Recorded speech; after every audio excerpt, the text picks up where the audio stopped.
Hey, this is Dan, 1000 Nations. Give me a call. How are you? And I'm good, man. How about yourself?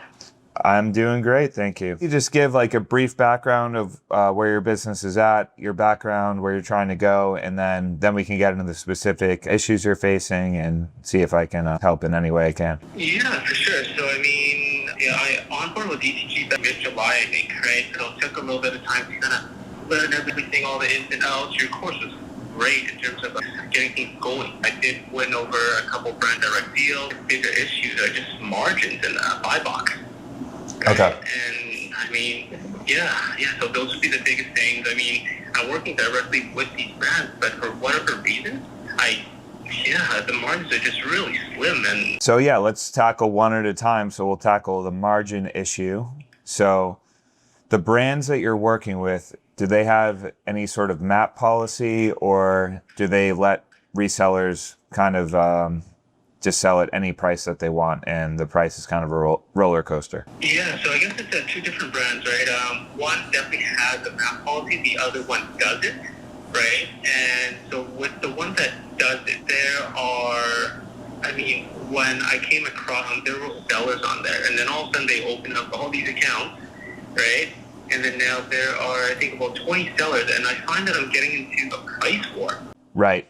Yeah, that will invariably happen, unfortunately. When any Amazon listing has 10, then 20, then 30 sellers, what almost always happens is the price goes down because those sellers are now competing. A lot of them get spooked. They get worried about how many other sellers on their listing, and then they want to win the buy box and increasingly reprice down to the point where they're breaking even. They might even lose money. So unfortunately, it's a story that's all too common in the arbitrage world and even the wholesale world as well if a brand takes on too many partners too fast. While it kind of sucks in the moment, it could be an opportunity to continue to engage with the brand and show them, the results of their actions.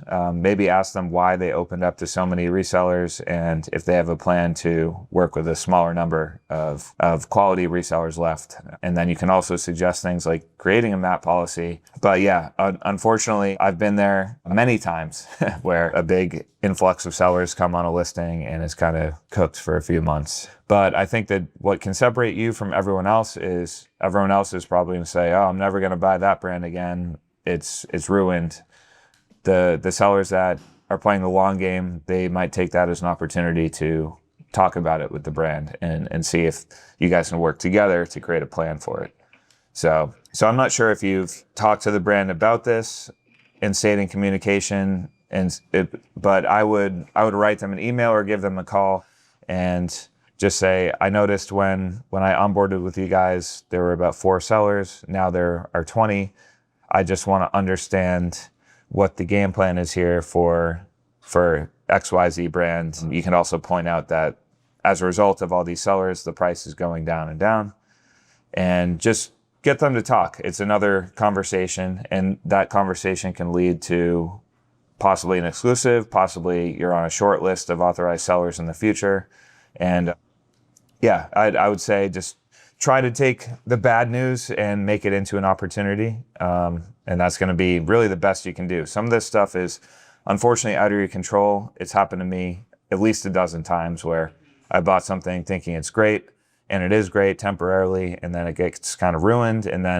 But then what happens after that is everyone sells through. Everyone's like, oh, screw this brand. And then it gets good again. And then the cycle kind of repeats. Like, people notice it's good and profitable. And then it almost functions like an arbitrage listing where there's it's a roller coaster of price up and down, sellers up and down, stuff like that. So yeah. It almost sounds like this is kind of normal. It can be. I wouldn't say it's ultra common, but it is, fairly common, I'd say.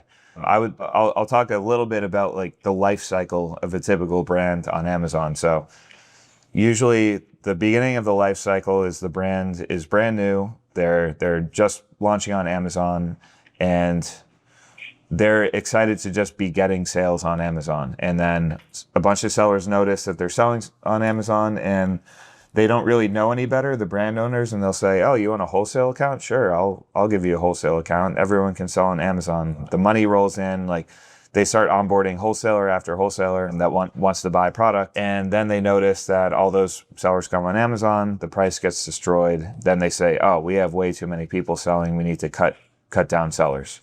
So it is actually kind of a natural evolution where they go from happily accepting sellers to they have too many sellers to no more sellers to we want to cut down the sellers. And if you can be there with them when they go from a lot of sellers to one of the few left, then that's an opportunity that can last many years to come. Thanks for watching this YouTube video. And if you want to learn directly from me and fast track your way to wholesale success, click the link below and we'll talk to you soon.